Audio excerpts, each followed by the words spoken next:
It's YouTube, babies. I got that magic. I got the magic countdown, apparently. You do. So, dude, unless you have like a topic you want to dive into, I have a question to pose. No, ask away, man.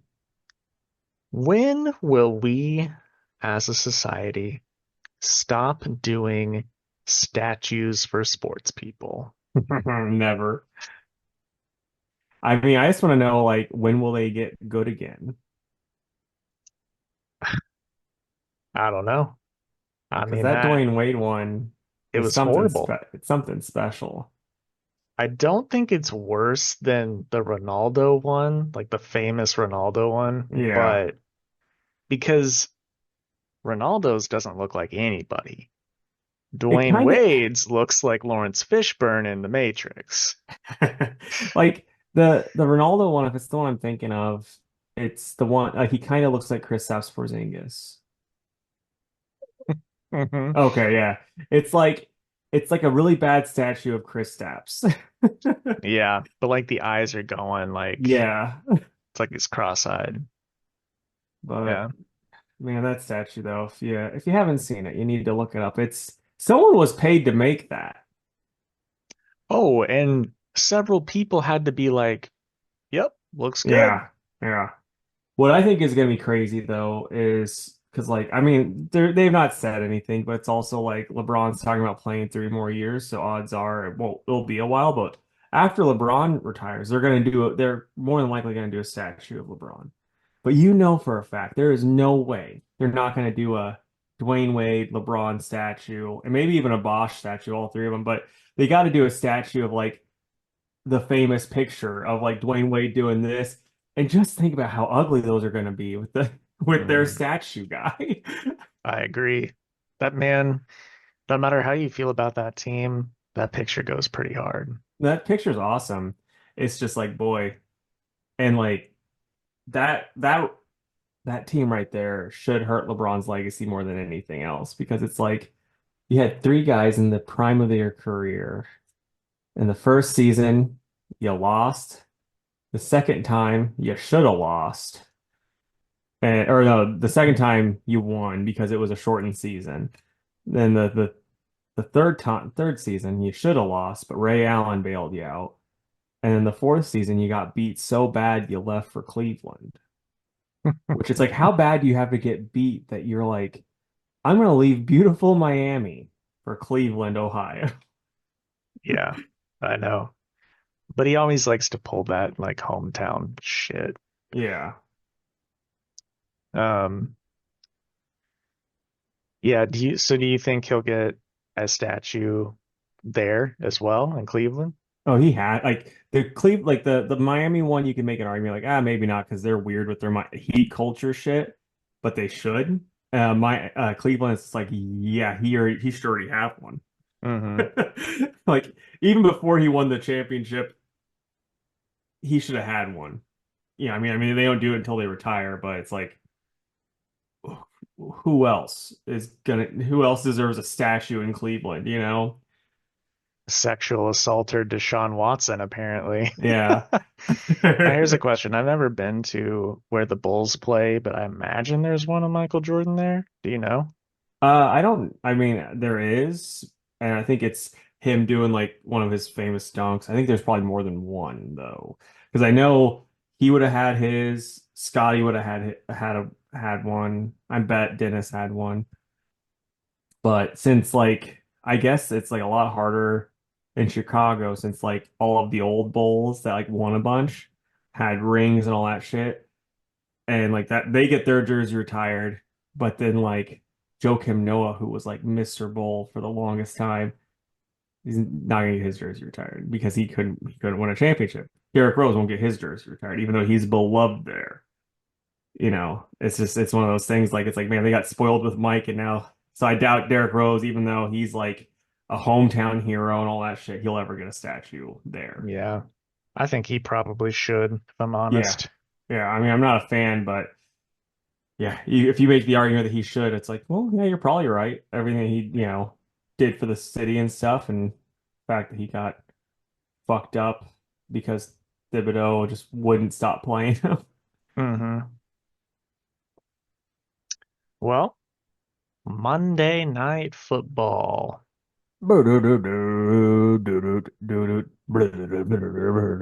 Um, have you been watching any baseball here lately with the Otani and the Dodgers and Once my teams were done, I was done, especially when I heard who was in the World Series. yeah, I was like I'm interested because 100% bad bandwagon jumping. Otani's awesome. Yeah, he Like totally is. you just hear stories you're like, man, this guy sounds amazing. And then they had that, I think the Dodgers, it was even the Dodgers, they had like a Godzilla night, which I'm like, that's pretty sweet. So, Yeah. yeah. No, he's great. It's just like it's the Yankees and the Dodgers, man. Like Yeah. I Yeah. No, don't want to root for any of yeah, I get that. them. But anyway, tonight we've got the New York Giants versus the Pittsburgh Steelers. Man, this would have been a hell of a game back whenever we were in like high school because it would have been like the Peyton Man thing led, Eli. sorry, the Eli Man thing led Giants and then the Steelers led by Mr. Poland, I think. I don't know. I know he really liked them.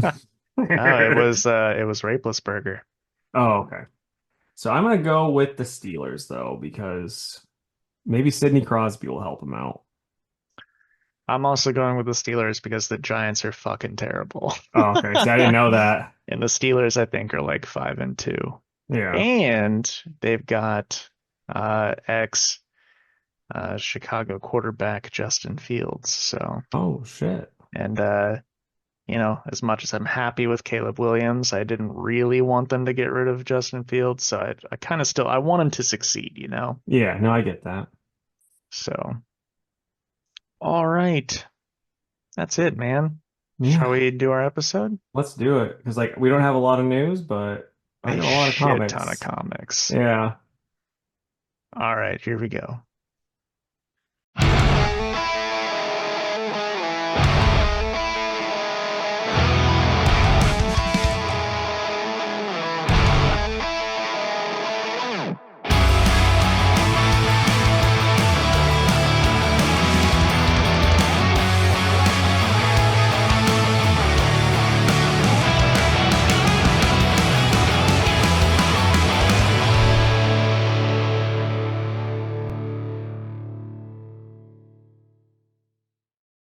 What's up, everybody? Welcome to another episode of the Two Worlds Podcast. I'm Jake, and with me, as always, is the Chicago Bears to my finding a way to fuck up anything.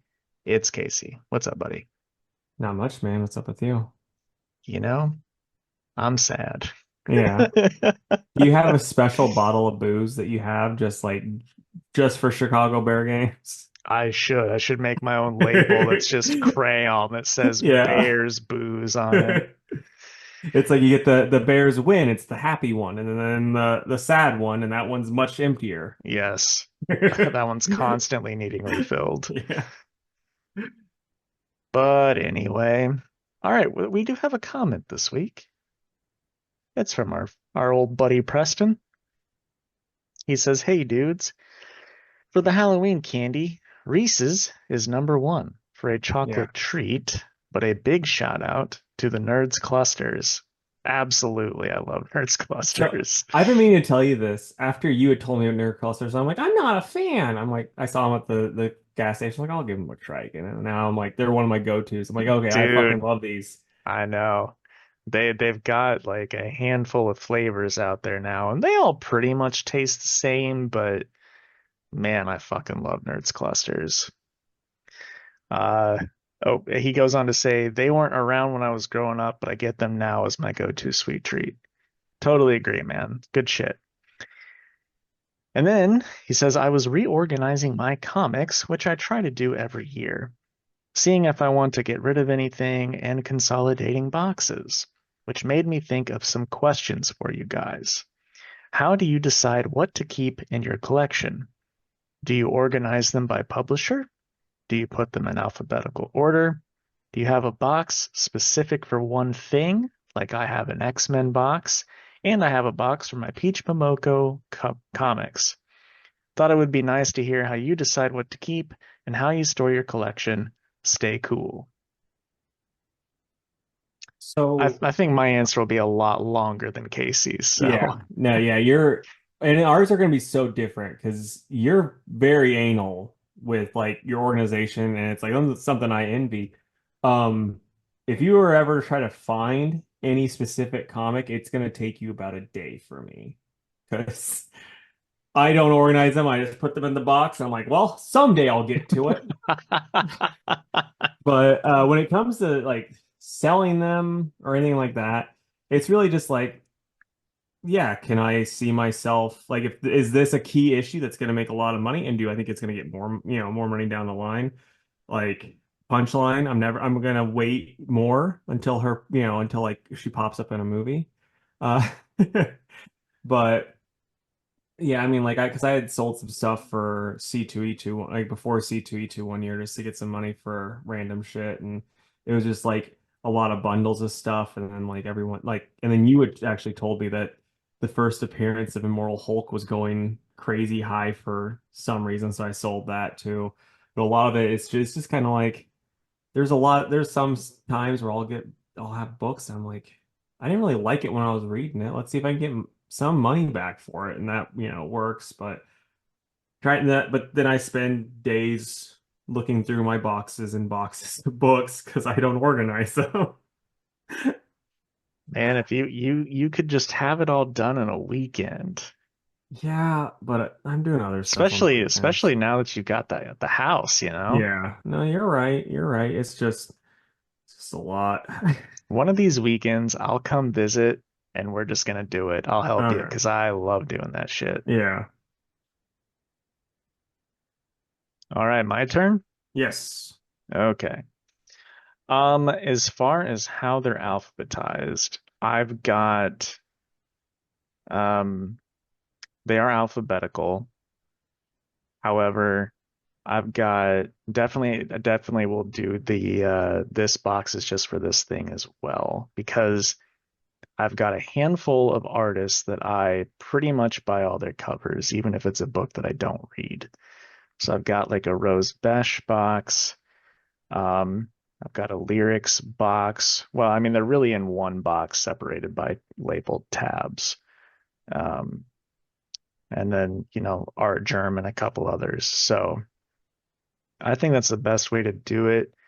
Um, because when it's alphabetical, you know where it's at. Like even if you've just got them all by letter and not even alphabetized within that letter, it's going to take you like 2 minutes to go through, your Hmm. B box to find whatever.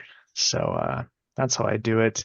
As far as getting rid of stuff, kind of like, well, let's be real. I am in an interesting, unique position that not everybody is in. If I want to get rid of something, I can just take it to my store and sell it. Um, which I've definitely done, especially, if it's a bundled series, I'll just, because I always discount those anyways. And since they're read through once, I think it's only fair to discount them and not try to sell them as brand new. Um, but yeah, it's just, I go through phases throughout the year where I'm like, everything's got to go. I got to get rid of fucking everything in this collection except for obviously my favorites. So I'll just go through, pick out the stuff that I just feel like I don't have to have. Because let's be real, comics do take up a lot of space. However, I'm a collector, which means I'm a bit of a psychopath, and I don't really like to get rid of stuff if I don't really have to, because just knowing that it's sitting in that box makes my little goblin heart happy, right? Um, so that's kind of where I'm at with that. If you don't love it, let it go. Or I understand wanting to try to recuperate some of the costs that you spent to get those books. But what I've also done in the past is gift them to somebody that may not be into comics or is into comics but didn't read that thing because you think they'll like it, and it might get them into the hobby. So I know some You're like a drug people, dealer. yeah, absolutely. Some people don't have friends that they can talk comics with, so maybe if you share some stuff, um, then you can change that. But you also have to keep in mind that not everybody's going to like everything that you like. So if you're going to suggest something, make sure that it's really something that you think they'll like. But Hmm. anyway, that was a bit long-winded, but hopefully that answers your question, Preston. And thanks for the question. That was a fun one to answer. Hell yeah. All right, on to the news. Not a lot of news this week. Not a ton. Yeah. But we didn't talk about this last week, but I was like, we should have. Uh Crypto is gonna be, it's been revealed by James Gunn, crypto's gonna be in the new Superman movie. I just wanted to get your opinion on it. What do you think, about a live action crypto and all that? Um, I'm okay with it. I mean, Superman's supposed to be, fun and a little bit Hmm. lighter, so if crypto's in it, who cares?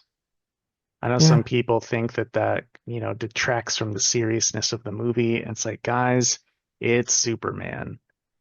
And if you really have that big of a problem with it, you probably just hate dogs, in which case I don't like you that much anyways, you know? yeah. No, my only problem with crypto being in it, it's kind of like crypto in the comics in general. It's like you have to then find an excuse for why he's not able to do something.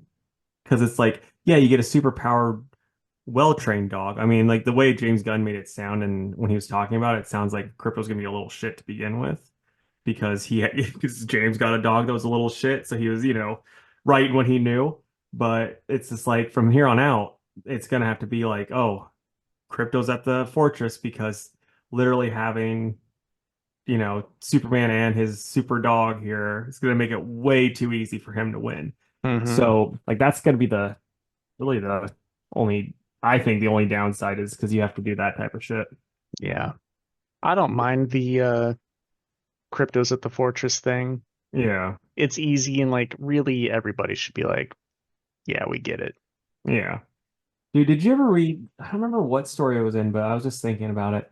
There was a story, it was, I think it was one of the anthology things, but it was a crypto story where it was like after Superman died. No, I didn't. It was Is it like after, depressing as hell? yeah, because it's crypto's looking for him. Ah, It's one of those things. And then it's like, I was like, yeah, this is like, it's good because it's like one of the all silent issues and it's just crypto flying around and stuff. And yeah, it'll rip your heart out, man. it sounds like it. Did Jurgens write that? I don't remember. Like that's the Hmm. thing. It's like I don't even remember what series it would have been in. I just remember it's like just crypto flying around, and then I think it ends with like the Superman cape standing up in the air, and like crypto's laying under it. I think that's how it goes. Something like that. I was trying to find it real quick, but I do not see it. Yeah. Because it was like I don't know. It might have been like in one of the books that came out kind of I mean, it would have been recently, but it might have been like one of the Death of Superman books that came out recently. Oh, like that 30th anniversary one or Yeah, whatever. might be something from there. I gotcha. All right. Oh Um, no, I was wrong. It was Connor's death, maybe. No, no, that's a different story because that's just him crying. oh,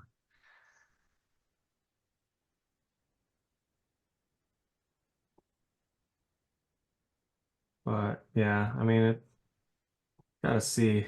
Well, I'll keep looking. I'll let you talk a little bit. okay. This doesn't really come to anyone's surprise, but the Blade movie has been delayed indefinitely with no release date attached to the film. That came out like the day after we released last week's episode, so everyone's heard that at this point. But anyway, it's a bummer. That movie should have been a slam dunk for Marvel. So just sucks, but also we saw it coming. Yeah. Oh, and that on that note too, Mark, like the Ali, Marshala Ali, as I say his Hmm. first name. He's in talks to play Martian Manhunter, I heard, rumored. I Oh, forgot to write that down, but it's kind of like a middle finger, a middle finger yeah. up to the old Marvel. I think he'd be great in that role. I think he's a really Yeah. good actor, I and I mean, love Manhunter. So the one thing, and this is just kind of like a silly thing, is like his voice isn't bass enough. he might be able to change it for the role, though. Yeah. And then my last bit of news, Daredevil Born Again is going to be released on March 4th. Officially, it's March 4th, 2025 on Disney Plus. I still don't have Disney Plus, and I'm kind of afraid to get it because if I die at their amusement park, I'm not allowed, my family is not allowed to sue them. So I'm like, oh, maybe I don't need to get Disney Plus. So, I mean, do you get it just for that show? Do you pirate it? Do you wait till it's all out, then get the free trial? I might just hope that it ends up on Hulu. Yeah. Also, And we do not condone illegally streaming. I was just asking a silly yeah. question. Haha. Anyway, Are I'm you excited excited. for that? Yeah. Yeah. Like we were excited. Then the more we heard, the excitement went down. But then they Yeah. fired everybody, and the more we hear, the excitement's back up. Yeah. So Oh, you'll like this. This was a while back, and I kept forgetting to tell you. But Deborah Ann Woll, the girl that plays Karen Page, was on Punisher's podcast. Did you see this clip where she was talking about D&D? I did. Yeah. Okay, I was like, so yeah, Jake needs to hear about this if he hasn't. Yeah. I think she's incredible. She seems like a great Mhm. person. And Yeah, yeah, when she I just was like, like when she talks. I just want to give her a hug though, because it's just like it sounds like people were so mean to her. yeah, I know. Undeserved. Yeah. But yeah, I did really like when he was like, "Yeah, I'll play sometime." She's like, "No, let's play right now," and then was just able to riff like that. I Hmm. mean, that's a good DM. So Yeah. okay, keeping up with movie stuff. Christopher Lee is returning to play Saruman in War of the Rohirrim. That sounds crazy. Like I'm reading this announcement, I'm like, huh. But they say they're going to be using archival footage from his lines in The Hobbit. I was like, oh, okay, that's fine. Some people are like, oh, they shouldn't because he's dead. But I'm like, but his voice is so good. And honestly, he would return to do this movie if he were Hmm. alive. So, I think it'd be funny if they also took clips of like, because I think he was also Dracula in yeah, and yeah, be really funny if they, use clips from that too, and like just all this other stuff that he's Count done. Dooku. Yeah. Yeah, I'm so excited for that movie though. Like, I think it comes out on Christmas, so I'm sure that my wife and I will go see that around that time. But gosh, it's gonna be so good. All right, and then okay, so I was doing the FOC, the final order cutoff for the week, and on the list was the Ain't No Grave trade paperback being solicited. And I saw the dumbest thing, Casey. Underneath the line for it was another line. Ain't No Grave trade paperback 1 in 10 variant cover. I can't do incentive covers on trades, man. That is No. stupid as fuck. Yeah, like that's got to be something that's just for like Barnes and Noble. You know what I mean? Like, I and guess. and maybe I guess Graham Cracker Comics, since they have such a, they have so many stores, but that's just how many people are going to be buying an indie book trade that you can justify a 1 in 10 variant. Well, I can tell you how many will be buying them from me. It's zero because You're I'm like not ordering 10 because 10 I ordered a copies. hundred copies. It's so dumb. Trade Hmm. paperbacks, like what I'm about to say is both true and not true. Trade paperbacks are not collectible. Now, Obviously they are because they go out of print and then they skyrocket. But I don't think that happens so often that it warrants incentive variance. I just, Yeah. I cannot get behind it. I think it's so stupid. Yep.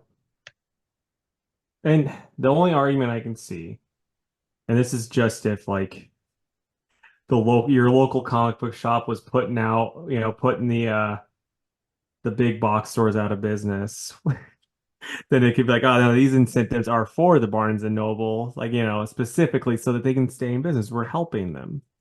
But I don't really think big greedy local comic book stores are really hurting them too Yeah. much. It's like if Scotty Young wants to put out a variant cover on his website for it, go for it. That's Yeah. not hurting anything. And really, I mean, this isn't hurting anything either because I don't think any customers will ask for it, but still silly.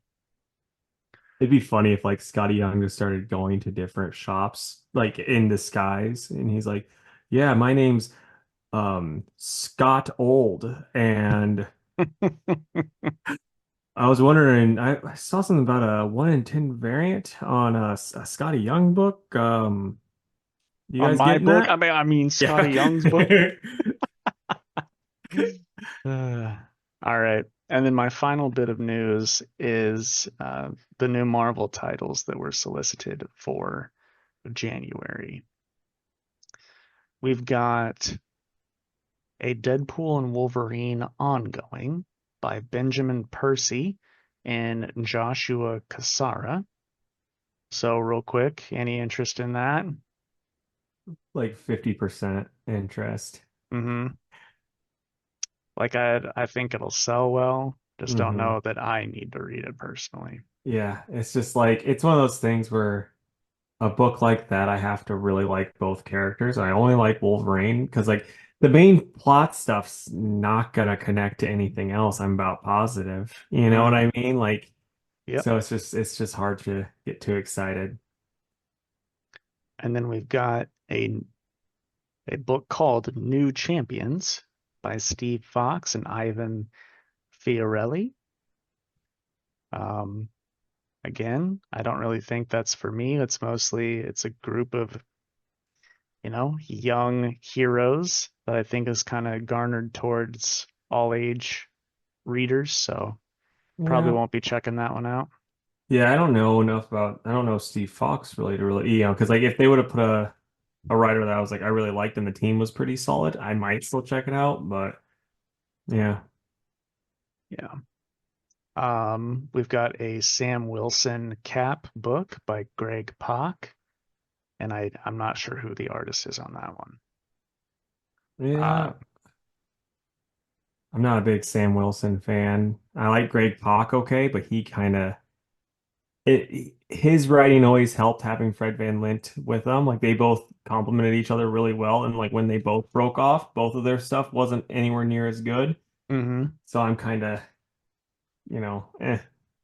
What about you?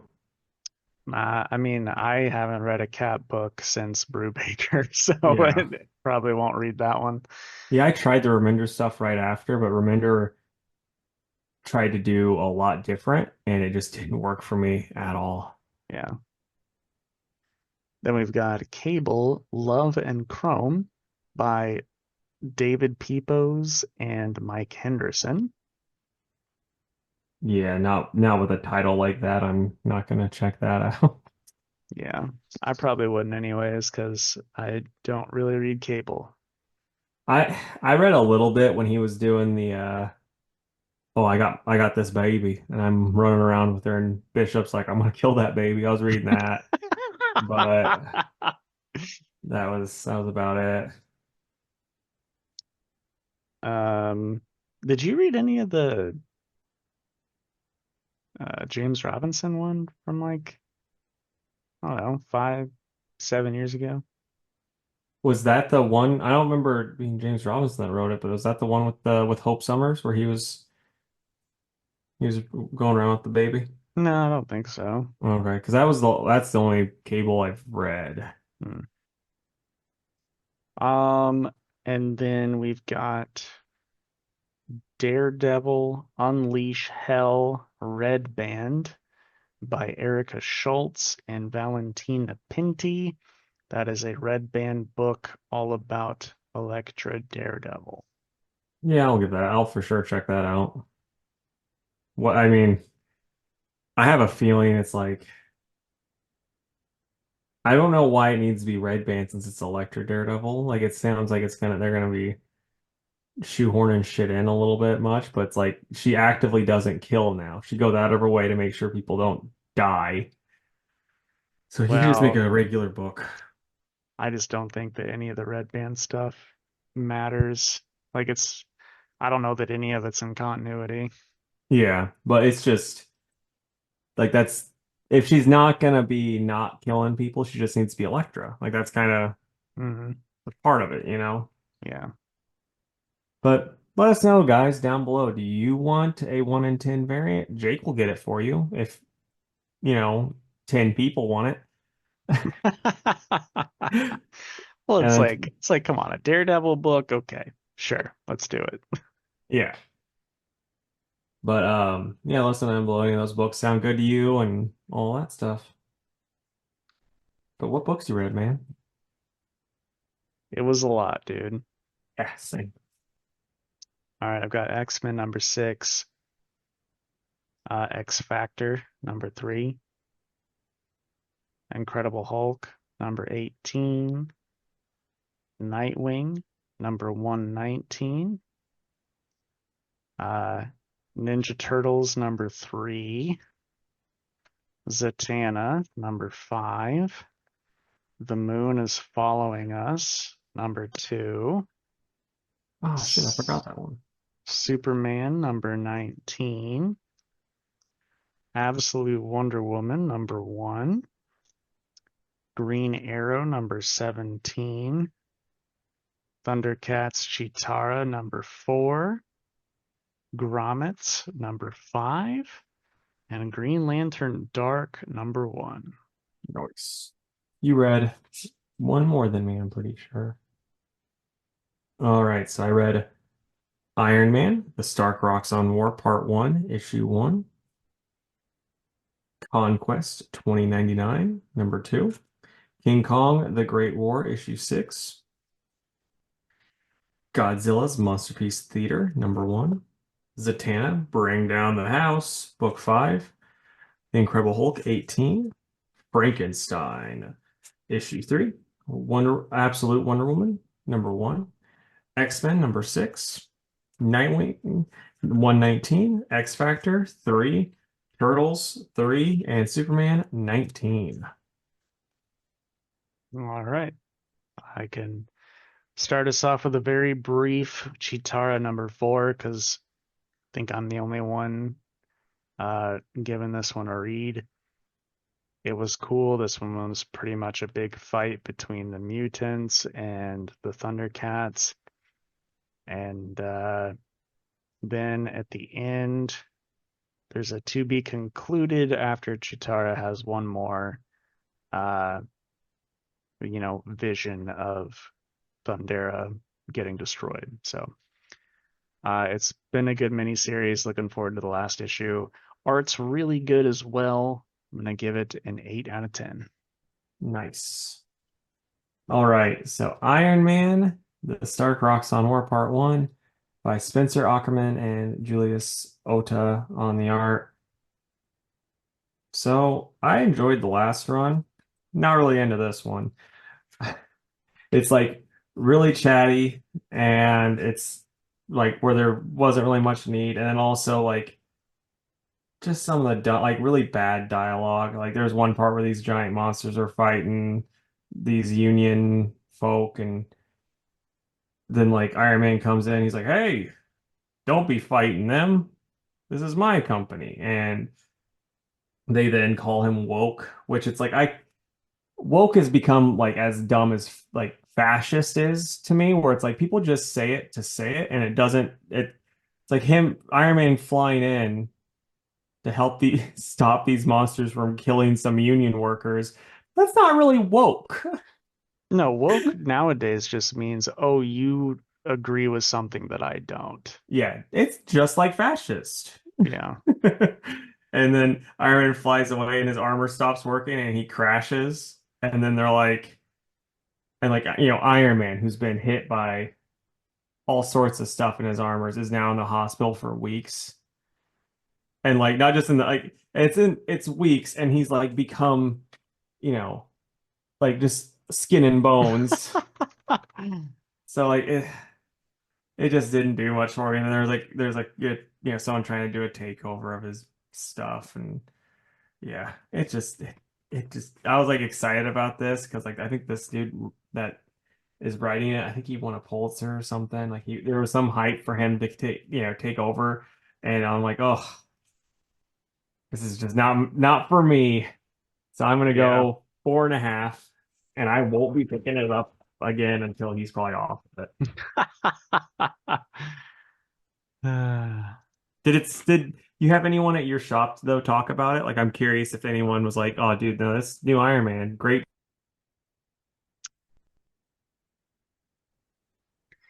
I mean, nobody really talked about it one way or the other, but a lot of people did pick it up. Now, Well, I that's good. realize Iron Man is popular, it's a number one, so that was going to happen, but I don't know. Iron Man usually does okay. That's good. I mean, there's no part of me that's rooting for it to fail. I'm just like, this is just Yeah, not. yeah, I get that. Um, all right. Did you read Green Lantern Dark? No, I didn't. Okay, I will talk about that. All right, hold on one sec. I'll be right back. You can go ahead, go talk for a little bit, but I have a alarm going off. Oh, okay. Well, hopefully Casey's house is not burning down while I'm talking about Green Lantern. All right. So Green Lantern Dark number one. It's written by Tate Bromball, and let's see, the art is by Werther Deladera. I know I butchered the hell out of that. Um, your house okay, man? So my house came with an ADT security system, and there's a chime for the door when you open it up, but that battery has died. So sporadically, the ADT system will just start beeping and go, chime battery's low. And so then I have to go and turn it off, and it just will do it randomly. And it's like, I just need to get rid of it. But I'm like, I don't know, having that shit just on the wall and stuff, I can be like, hey, if I'm selling this house, I got the ADT stuff already in. Yeah, for sure. All right. Anyway, this book was pretty fun. I think the art was really good. Essentially, like society's pretty fucked, and people like live in little towns doing the best they can, but the darkness, which is dark all the time, is overrun by Solomon Grundy and his army of zombies. And the only hero left, I think, is this Green Lantern gal. And it was one of those things where like she didn't want to be Green Lantern, but she was chosen for it, so she's got to be. And this first issue is essentially, this kid keeps reminding her town of the legend of Green Lantern, and nobody believes her that Green Lantern's real. Grundy attacks the town. Green Lantern, helps him out, but then is like, I'm gonna skedaddle. And the girl eventually, guilts her into being a hero. And that's where it starts. One of those classic, I wish I'd never met you. You're not a great hero like the stories say, blah, blah, blah. And Green Lantern's like, well, shit, I guess I need to be a hero for this kid. Uh, so anyway, yeah, pretty enjoyable. Um, like I said, art's neato. Grundy looks pretty cool. Like the colors are nicely done, That is nice. and I'm looking forward to where it goes. But I think it's going to be a lot of Green Lantern, um, and this girl and her brother. or maybe the whole town. Looks like maybe Green Lantern has to like get these people to a safe spot away from Grundy. Um, and Grundy's motivation is that like he was brought back to life by the previous Green Lantern so that he could get revenge on who killed him. But then he has stayed undead, so he thinks that he has to kill Green Lantern to finally be at peace. Hmm. So it's a pretty neat, fun Elseworld story. So I am going to give it an 8 as well. And also, it was a $5 issue, but it was a thick boy. Well, that's So I good at didn't, least. yeah, and no backup. It was just a meaty story, which I Yeah. was more than happy with. So good job, DC. So I don't know why my brain went, I thought of this, but I gotta tell you before I forget. I saw some memes because Donald Trump was on Joe Rogan I think this week or last week or something. And there was memes of like, it was just for some reason, Trump explaining plot points from Lord of the Rings to Joe Rogan. Like that was the meme. So it's Oh, like, yeah, yeah, I did see that. okay, there's like, it's like, oh, well, why didn't they take the Eagles? Come on, the one ring with an eagle, you get an evil eagle. That wouldn't, like but it's like it's all written like Trump. I'm like, I have to tell Jake about this. It's too Yeah, funny. I didn't see that exact one, but I maybe it wasn't Lord of the Rings and it was something else. But anyway, I thought the format was hilarious. Did he actually Yeah. go on that show? Yeah. Oh, okay. Yeah. It was like a 3 hour long episode, Okay.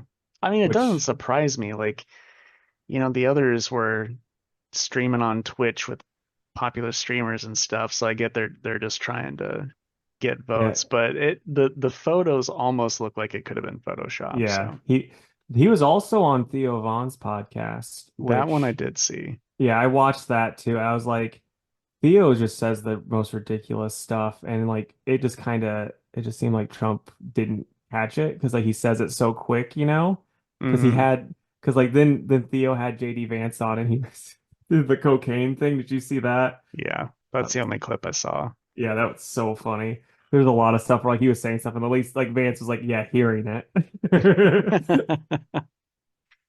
Okay, so I read Conquest 2099. This is by Steve Orlando with Ibram Roberson and Jose Luis on the art. And it's like, yeah, we get first off, it's so dumb. We get Wolverine with the whole Nova Force fighting Spider-Man 2099. Spider-Man 2099 takes it to him. And until like he's doing way too good, in my opinion. And then like the Spider Girl that's like, I don't want to help you kill my race that I hate. Finally goes Hmm. like, after their fight is like, I guess I'll do it, but I'm gonna be the boss. And so then they go to their home world and they see a bunch of deads, and then like the vampires are all attacking this one planet and stuff. And yeah, it's like it's fine. It's like I was hoping this would be more like the other Conquest books where it was like an actual war and all this other stuff. Like this one, it's like they're building to it, but I think this is only 5 issues, and we're still getting the build up to this war and all that stuff. And it's kind of a letdown. So I'm gonna go Hmm. 6 out of 10. A shame. Yeah. All right. Grommets number 5 by Rick Remender, Brian Posehn, and Brett Parson. This whole issue was like a party that at one of the kids' house that was not supposed to be having a party, and everything goes wrong because like all the jocks show up and they start breaking shit and wanting to fight. They end up beating the shit out of one of the main kids, and it ends on a cliffhanger. So not much else to say about it. It's just a really good book. I'll probably end up gifting the trade to Casey whenever it comes out. Um, yeah, I'm gonna give it a 9. Just a really good coming of age book. Right on, man. All right, so I'm gonna finish up, or no, I got one more after this. But so King Kong: The Great War, issue 6 by Alex Cox and Tommaso Bianchi. And yeah, so our um is it Offie or AFI? That emo band from when we were in middle school. AFI. The AFI lead singer that is our main character in this, all his whole troupe is dead, and he's like he's out there, he finds the big gate, and there's people watching. He's just like, oh shit, this is great. This is, I'm home free. And then like we get like this awesome picture of Kong. Looks Art great, is I good. think. And he pops down. Oh, he does a I forgot about that. He does a fatality on Triceratops. Oh shit, that is Yeah. brutal, man. Yeah, it's awesome. And so we get that like little fight, and then he's excited because he's like, civilization, I'm saved. And then like all of the people are like looking, the fires go out and they just leave him. And then that's when he realizes, he's like, oh, I'm their sacrifice. I finally know where I am.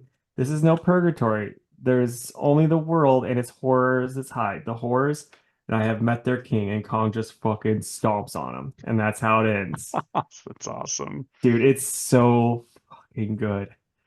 Like, I love this book. It read so quick. That's like the only real knock I have, because like I was like, oh, this is it. But it was awesome. I'm gonna go 9.5, maybe. Actually, I'm gonna go 10. It's my pick of the week. I loved it. Series as a whole is probably like, I think I think I was like a little bit colder on some of the earlier issues. So because it's taken forever for 6 issues to come out, but with art like that, I'm like, I get it. So I'll probably go 8.5, maybe 9 out of 10 overall. But it's really, really good, and it's the first time we've gotten like a good King Kong book that I've been able to read. So that's I awesome. I was just about to ask you if it's the best King Kong comic that you've read. Yeah, I mean, but that's also kind of like, you know, you get your teeth pulled, and they're like, ah, how was this one? Like, ah, well, this time I didn't get any teeth pulled. This was really nice. Yeah. All right.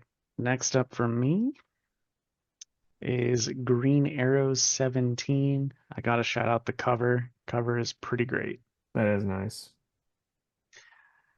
The book is by Joshua Williamson with art by Amanke Noel Pan.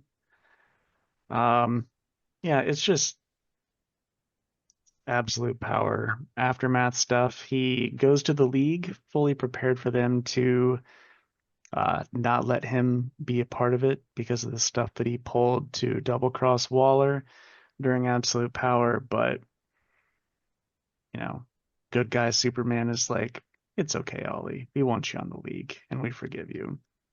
Uh, but Batman goes to his place later and is like, uh, I forgive, but I don't forget, and you're gonna have to earn my trust again, which is a very Batman thing to do. Then you get a little moment with the Arrow family, um, which was nice. And at the very end, Ollie decides that he's going to stay in Star City for a while and be a part of his company again because some not great people are running the company.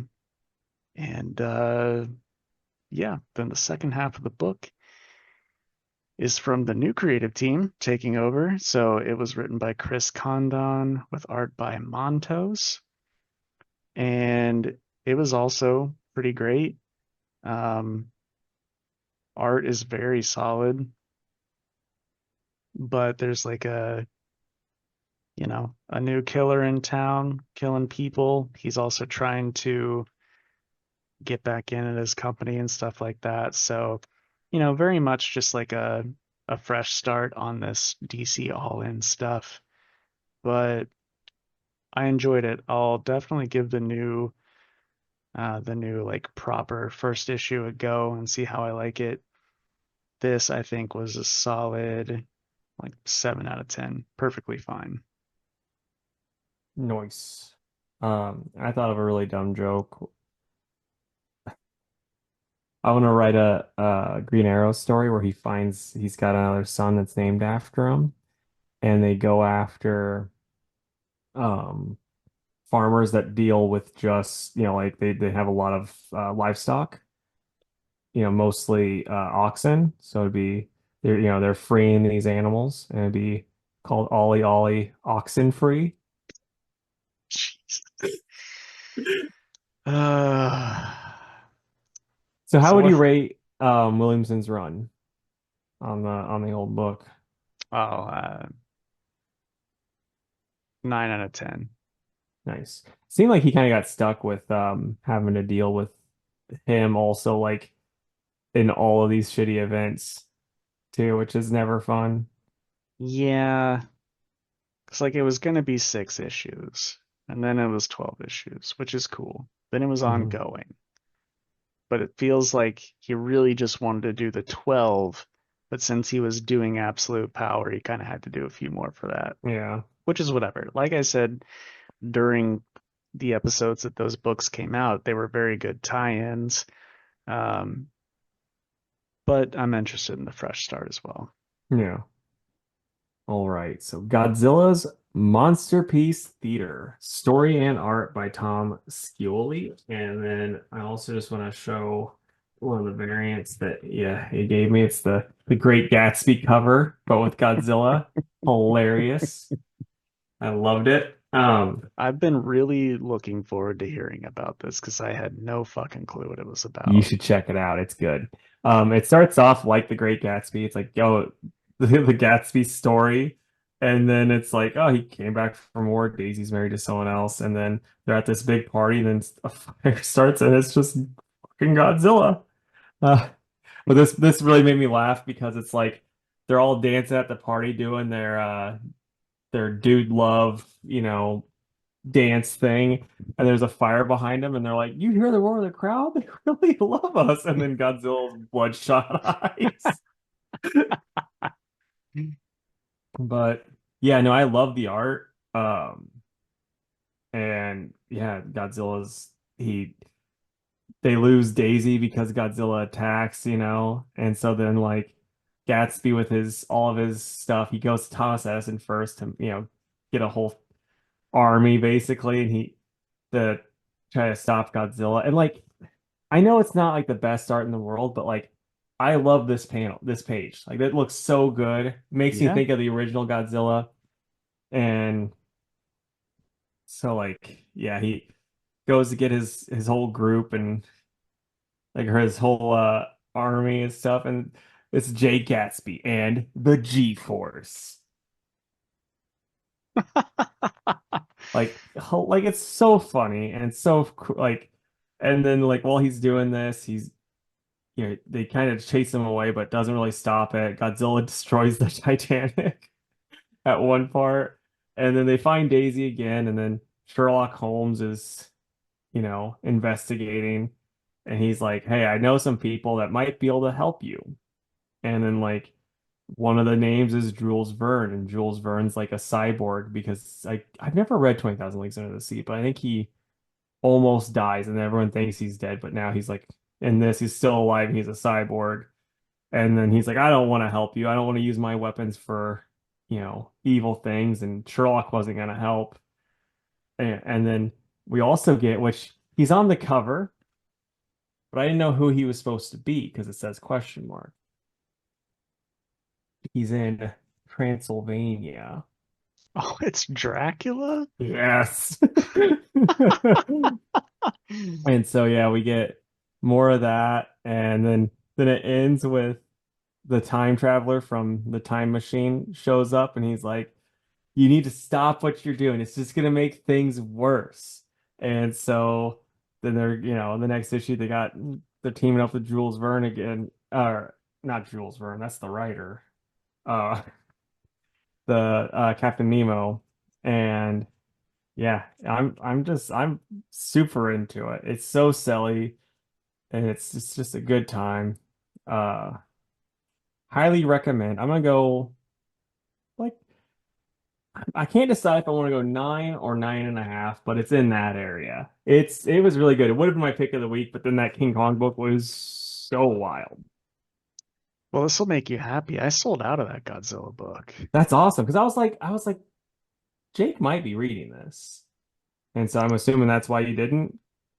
I mean that, Well, and the other the no, it's huge just stack that of books. it's just that I had like 17 comics in my Yeah, stack. I was like, I cannot, because that's a thick boy too. yeah, Um, but yeah, I still may check it out before the next one. yeah. I when it gets all done in trades, because like The Great Gatsby was my sister's favorite book, and so it's like I'm probably just gonna have to get this like in trade for her because even though she might not read it, but it's like it's too fun not to. Yeah, I was not a fan of that book. Really, I Yeah. I read it in community college because Liz gave it to me to read, and I was like, I really liked it. I couldn't put it down, but you know, yeah, Well, maybe I just read it at the wrong time.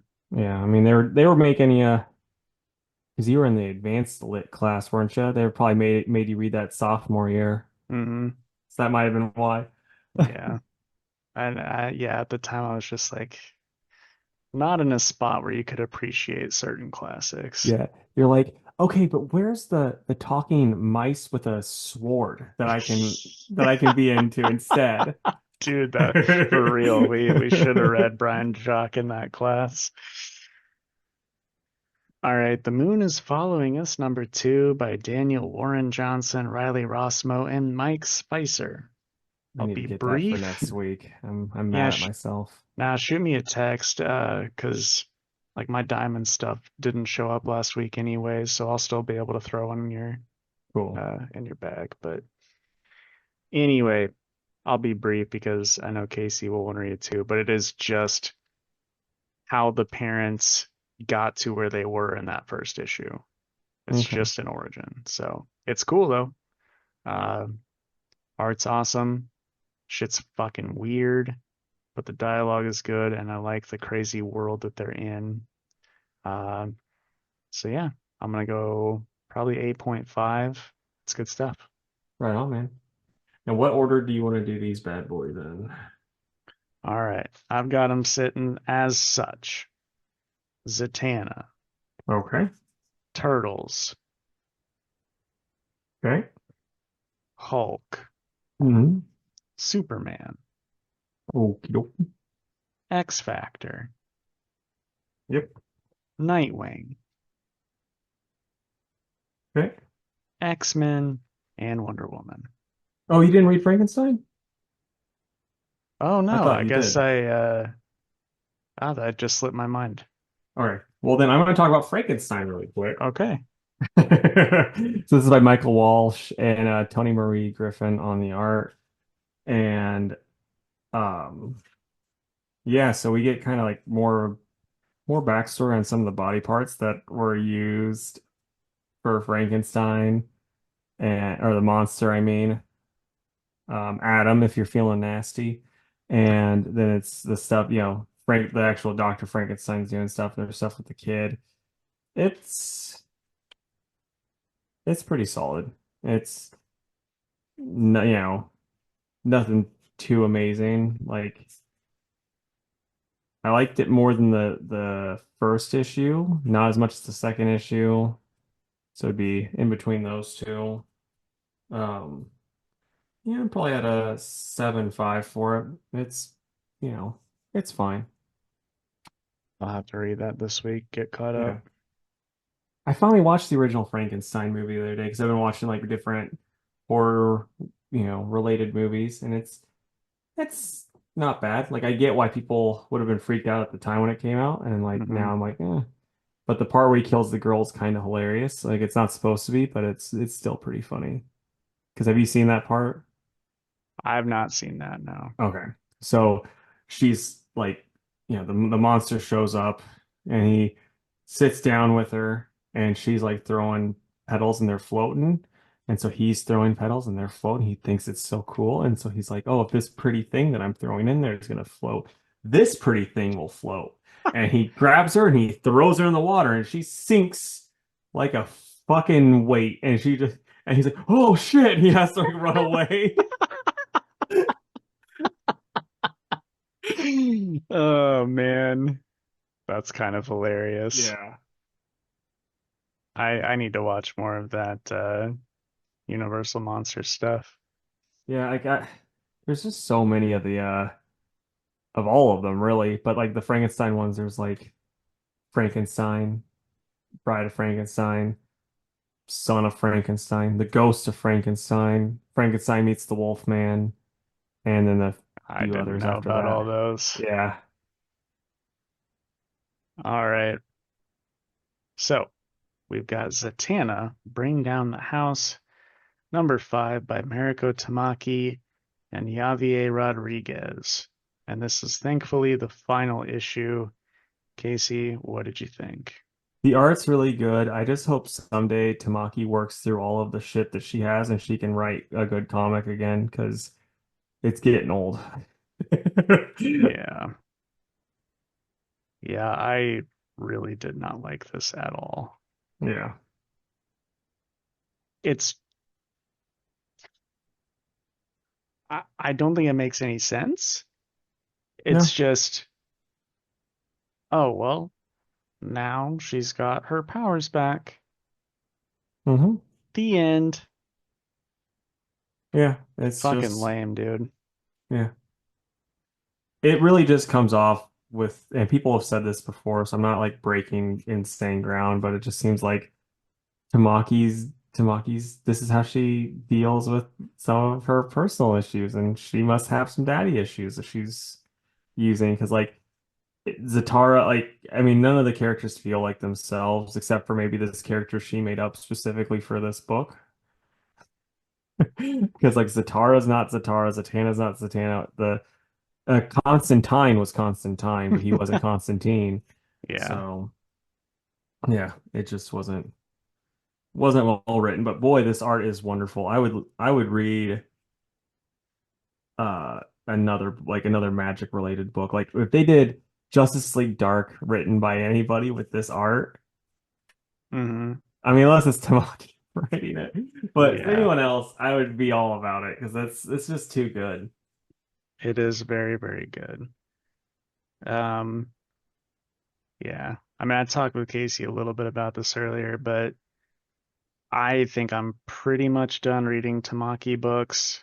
I mean, I really thought that this just sucked.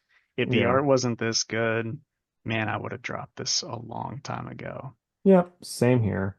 So, Like, because I was like mildly ready to drop it after the first issue because the um Javier hadn't really gone crazy with the art yet, like and hmm. then that second issue happened. I'm like, okay, this is awesome, like art wise. Yeah. But yeah, it's just bad plotting, bad like everything Bad writing wise, dialogue. bad dialogue, just everything. It was just kind of like it feels rushed terribly. And I don't know. I don't get it. Where are you at with it, man? Probably like a 3. And all I 3 points are for the art. I love the art so much that's getting a 5. But if we were just grading it on the writing, it would be a 0. Speaking of more great art, Teenage Mutant Ninja Turtles, issue 3 by Jason Aaron and Cliff Chang on the art. What do you think of this one? I'll be honest, man. It was probably my favorite so far. Yeah, it was really good. I think Cliff Chang's art helps. Yeah. But Leo is such a dramatic little bitch, and I love it. It's like, really, dude, you're just gonna sit until the turtles like you, Yeah. you I don't drama know. queen. He is, but, you know, to quote a famous internet video, I like toils. And it's Yeah. just, I Hmm. respect it. So I Oh like that he man, was protecting them all. Him kicking Foot Clan ass was cool. And then, he joins up with his brothers. this is my panel of the week. So funny, Yeah, it is really funny. man. So one time, this is just I don't know why the hell he would the guy would have been over here, but we were loading semis and I had pulled in, and as I was pulling in, I see a big, like one of those type of turtles, like the big, on the road. It's like on 128 is where we were at. So I'm like, why the hell is this little guy here? And so I stopped and I'm gonna help him across the road. And like he had been ran over by something. And you could just it was just one piece here, one piece there. It was so I'm like, Oh, oh, this is ruining this is like a terrible way to start my morning and probably worse for him. yeah. Yeah, that's a shame. Yeah. But anytime I see a turtle, I always try to stop unless it's a snapper. And then I'm like, you're on your own, bud, because you'll eat my fingers. But no, this Yeah, book was really, really good. it was. I I didn't love all the drama at the end with the other two, but I knew it was gonna come, and I knew why that he had to do it. But still, that was like my least favorite part of the book. Yeah, but it's like it's annoying how Mikey's acting because we don't know why, and it doesn't seem in character. But the art's so good in that last fight scene. Like it's Yeah, hard for me to complain about it, you know? yeah. Um, yeah, and then we get Donnie next, so Yeah. that'll be pretty cool. I mean, this was it's probably a nine. I can't think of a reason why it would be less than a nine. I'm at probably an 8.5. I really, really liked it. All right. Next is The Incredible Hulk, number 18. It's by Philip Kennedy Johnson and Nick Klein.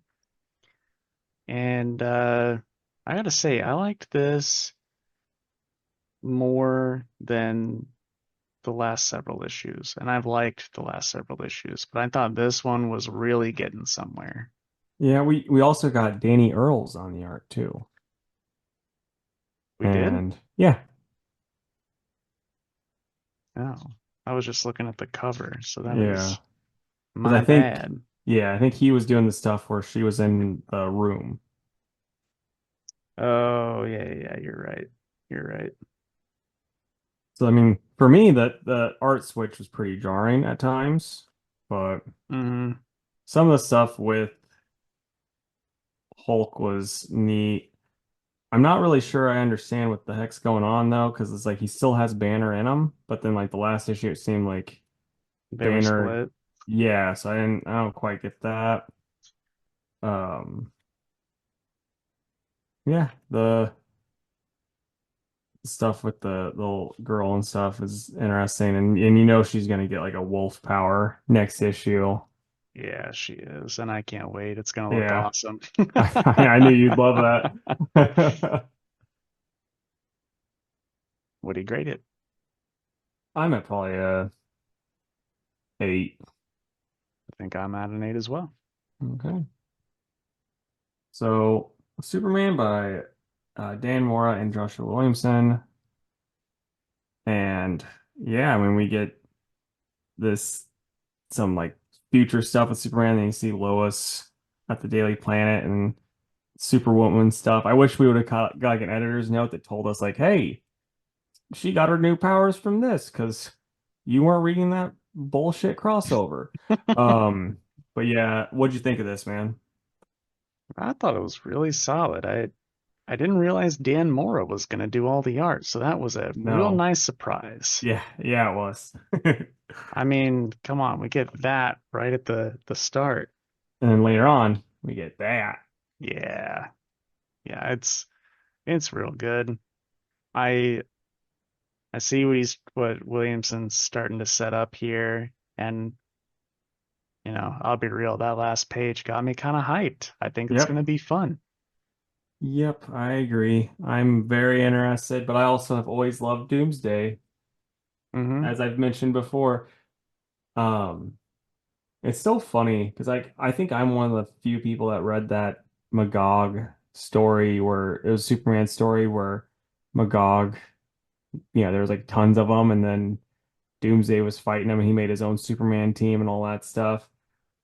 It's like he was a good guy for that one thing that no one ever mentions but me.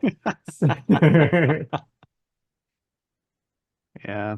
I I'm probably at like a nine with this. I think it was really good stuff. Yeah, I probably wouldn't have been had the ending not. been that awesome. Hmm. It probably would have been like an 8, 7.5 for that ending. I'm like, okay, I'm hooked. Yeah. Alrighty. Next, we've got X Factor number 3, and it is by Mark Russell with art by Bob Quinn. So I'll say this. I still think this book is quite fun and funny. Like the stuff with Granny Smite is just so fucking Yes. stupid and hilarious. I just wish that we were maybe getting somewhere at this point. Yeah, no, I get that. But And we are. It's just, it's not very fast. yeah, We're this was, 3 issues in, and I still don't know really what's going on. yeah. This for me though was probably my favorite issue yet because it was funnier than the other Hmm. ones. And Yeah, it seemed more Mark Russell-y than the other ones. totally. So like that helped a lot. Yeah, I don't want it to seem like I don't like the book. I do a lot. I just want some more plot. Yeah. But yeah, I mean, I there's like there's some, like I said, some funny stuff. Havoc is crying while he's having to take Get pictures photo with op. random people. It's pretty funny. Yeah, I think this will be another like a 7.5, maybe an 8. I think I'm at a 7. All right, so Nightwing by Dan Waters and Dexter Soy. Awesome cover. Hmm. Like as Nightwing captain, what'd you think? I thought it was a pretty good, well, like with Green Arrow, it's like clearly they're just setting up the start of what's coming, Yeah. but I thought it was good. Dexter Soy's art is really good. Um, Very excited for that going forward. I like how Dick is written. I like this feels very 90s Nightwing with like the silly bad guys. Because like Hmm. Nightwing really does have a rogues gallery. They're just like C and D listers, and we get some more of that. Um, but yeah, I like the setup. I think that this little gang war with, D-list villains, with the sort of puppet master person pulling all the strings in the background. It's gonna be good because it's Dan Waters, so I'm all in. My one thing that kind of annoyed me is like you got all the crime bosses together in the very beginning. Dick's going against them, and then this new villain kills them all, basically, and I'm like, I hate when they do that. And it's like he doesn't like in all fairness, Nightwing doesn't have a lot of rogues, a lot of people. It's like they introduce all these people and they just kill them off right at the beginning. It's like, boy, the only thing worse than that could be if like the last writer had his number one villain get his heart ripped out, like who would do that? But I think I so could like tell you. so like that was lame to me. But otherwise it was like I agree, it does have that nice feel. I think the art helps with that feel too. Like there's times where I'm like this does make me think of the Chucky Dix run. Hmm. Yeah. Are you gonna continue with it? Yeah, if I remember. That's the one downside. I think I'm at like an 8.5 for it. Yeah, I was feeling 8 again. There's been a lot of 8 this week. Yeah. Well, I'm glad for as many books as we read that they were mostly pretty good. Yeah. Alrighty. So X-Men by Jed McKay and Netho Diaz on the art. And yeah, I did not like this art in this. What do you think, man? Yeah, I mean art's fine. It's no Ryan Stegman, Hmm. but I like the story and the dialogue and character moments I think are good. this character Temper that I had no clue about prior to this book is growing on me. She's pretty cool. And Hmm. obviously it was magic heavy, so I was happy with that too. Yeah. Now, did Magneto just lose the use of his legs? Is that why he's just in the chair all the time? All right, because I just thought he was being like an overly dramatic bitch the whole time, just for dramatic sake, because he's just like, I just want to sit in my chair and hover over people, which it's like that's a Magneto thing to do. Yeah, it is. But You yeah, dramatic definitely queen. definitely seems like he cannot use his legs. Yeah, because he they mentioned something about that with him between him and Beast, and that's another thing. It's like, did Beast just over the year like did they like bring him back to life, and then when they brought him back, it was like back when he was still good because he became evil, or was it like a different Beast? All the. It's like I would kind of wish there were like they do editor notes on like the dumbest things, and they don't do it on this on like I important plot know, dude. points. It's like, remember this? See, last issue. It's like, bro, Yeah. I'm reading the series. Yeah. Or it'll be like, well, if you remember, she got her ears pierced all the way back in the classic X-Men 3. It's like, okay, we don't like that doesn't affect anything. Like, Yeah. oh, we know. Bye. Do you like the story though? I was fine with it. It didn't do a whole lot for me because it's also like they got protesters outside their house, which it's like 5 people. Mm. And that was In just kind of, Alaska. yeah, it's like, okay, I I guess. liked I thought all the parts with Glob were pretty funny. Yeah. Some needed comic relief, I think. Yeah.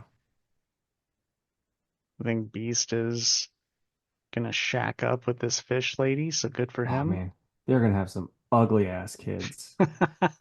Just hairy fish babies. But I do like what you find out at the end about the girl being the reason that everything was fucked. So I Mhm. am looking forward to the story, and Jed McKay is good enough that I think that we'll enjoy it. Yeah. It just felt like this was a lot of setup for a new story for the next issue that's probably gonna be done by the next issue. Yeah. And it's like it doesn't move the main plot forward at all. So it's like Hmm. that's my only real knock on it. Sure. And it also just wasn't as captivating as some of the other stuff that we've been getting from it.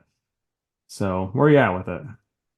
7.5. Yeah, I was feeling 7 too. Okay.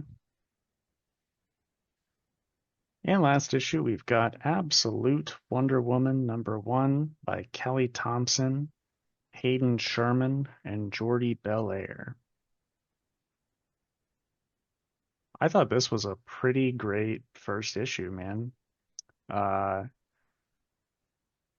it combines two of my favorite things, which is Wonder Woman and mythology. So it was just like reading some weird ass Greek mythology story, um, where at the end we get a really badass alternate version of Wonder Woman. So I don't know. I liked it. What'd you think? I loved it. I think this is what these books should be, where it's like this they changed up enough to like, oh yeah, she's not a Themyscira, she was brought here instead, and blah blah blah. Where like the Batman one's just like, and but it's like it still seems like Wonder Woman, where the Batman one's just like, nah, he's just not rich. It's like, but why? Like at least this changed, like they did something different where it's just kind of like, because I don't want him to be rich, I guess. Mm-hmm. You know what I mean? Like that's how Yep. this all seems to me. No, I love it. She's quote from hell. She was raised in hell. She knows black magic. She rides this dead Pegasus. She wields Cloud's Buster Sword. Like, I'm so excited for more. Oh, and she fights a giant fucking monster. So, Yeah. yeah, This is what I wanted this book to be, and I'm very excited for more. I'm just gonna say too, like there's a part, and this part just makes me laugh. Like she's all decked out in her war gear, and she's like, "Are you in charge here, soldier?" And the soldier's like, "Ah," and then like he just goes silent. It's and like I'm just like, "Yeah, soldier, I get Yep, it." for sure. Muscle mommy Wonder Woman comes up to you, and you can't say anything. I get it. All right, what do you grade it? I'm gonna go 9.5. I really liked it. This is a really, really good book. Kelly Thompson, damn good writer. Yep. Watch out. Maybe she'll get the Pizza Hut coupon at the end of the year. Hey, she just might. She's real fucking good. I'm gonna give it a 10. My pick of the week. I loved it. Nice. Nice. So, man, what are you excited about in the coming week? Uh, let's see here. Significantly less books than Yeah. this week. So we're gonna play it safe. I'm gonna go with Sonic, Thundercats, and Moon Knight, I guess. Yeah. So I'm gonna go Batman Long Halloween, Last Halloween. Last Halloween, we gave you our heart. Um, Poison Ivy, Swamp Thing, Feral Trees, one shot, I guess. Oh yeah, that did look pretty interesting. Wolverine's Revenge. Like I wouldn't have gotten that, but there I was really just gonna end up getting two books. So I was like, well, I'll just do a couple of these other ones because there is nothing out. And you boys gotta eat. Yeah. All right. And then last, like I'm just like, yeah, it's Jake, yeah, you aren't a big horror movie guy, but it's, Halloween. So you like vampires. So give me your top four vampire movies. Sure. So before the actual four, honorable mention, the Fright Night remake. I So watched that one recently. It's still awesome. good. I'm glad to hear it. I believe we saw it together in We theaters, did. The and I one really enjoyed that. one downside though that I'm just gonna say is it came out in that time frame where every movie they were like, ah, let's reshoot two scenes for 3D. And so like Yeah. we get those type of dumb scenes randomly, but it's still super good. Yeah. R.I.P. Anton Yelchin. Agreed. All right. So this is going to be in order from four leading up to number one being the favorite. All right. Number four, From Dusk Till Dawn. It's silly, but it's fun. And Hmm. that's going to be how all of these are because they're vampire movies. Number three, Blade, the first Blade movie. I think that totally counts as a vampire movie, right? Yeah, I'm just surprised that the first Blade is your favorite. Like most people talk about number two being the best. No, I don't think so. Okay. Number two, the first Underworld movie. I think Casey knew that Underworld was probably going to make this Hmm. list. And then number one, this movie, just, I don't know, man. I watched the hell out of it so many times in that late, late high school, early college. It would have been Yeah. somewhere in there. 30 Days of Night.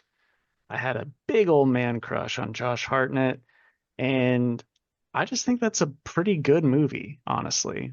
You read the Even comic? today, did not read the comic, no. Okay. There's like Say, a lot actually.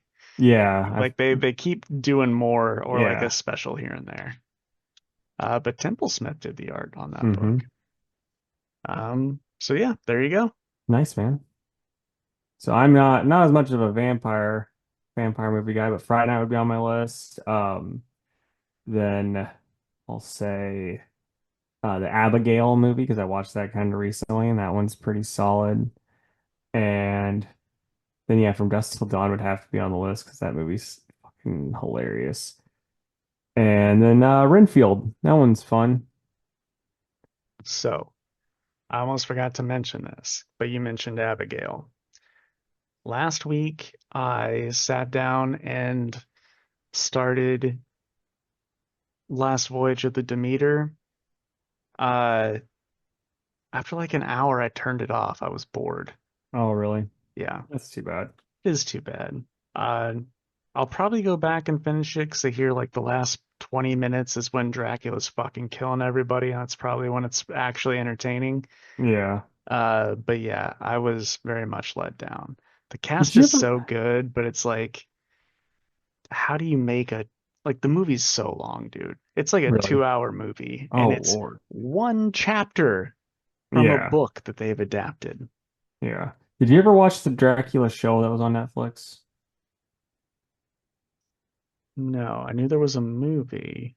So this was like a show that the first half of the show was like um back in like the older times, and then like he ends up on the boat and stuff, but he gets beat on the boat, and then he ends up sinking to the bottom of the ocean. And when he comes out of the ocean in England, fucking the Helsing family's there waiting for him, and it's like now time.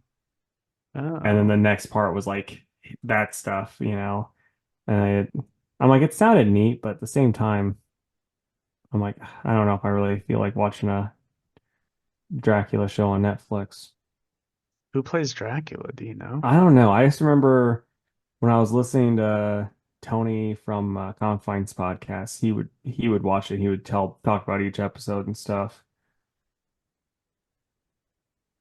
Oh yeah, I don't know. I don't know who he is, but uh, the gal that plays Galadriel in the Rings of Power show is in it. Oh, okay. I like her. Yeah, I don't think I think the show only had like 2 seasons, so probably doesn't have a good ending. Yeah. Are they?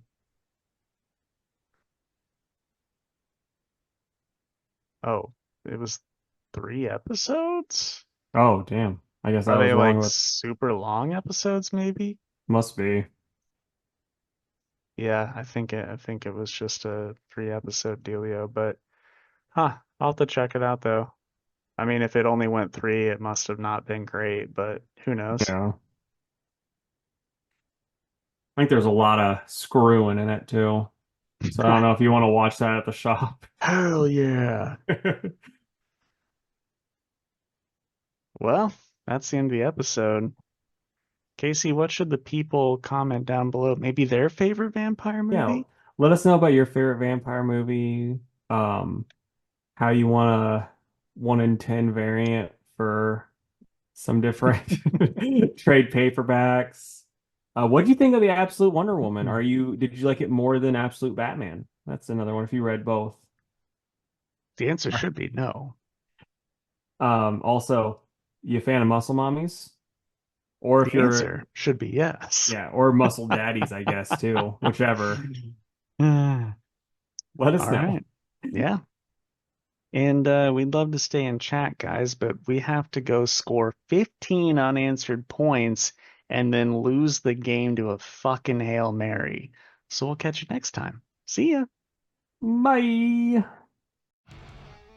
Thank you for listening to the Two Worlds Podcast. You can follow us on Instagram at Two Worlds Pod, on Twitter at two_worlds_PC, and on Facebook at facebook.com/twoworldspodcast. You can email us with any questions or comments at twoworldspodcast@gmail.com, and if you would, please subscribe to our YouTube channel. We are Two Worlds Podcast on YouTube.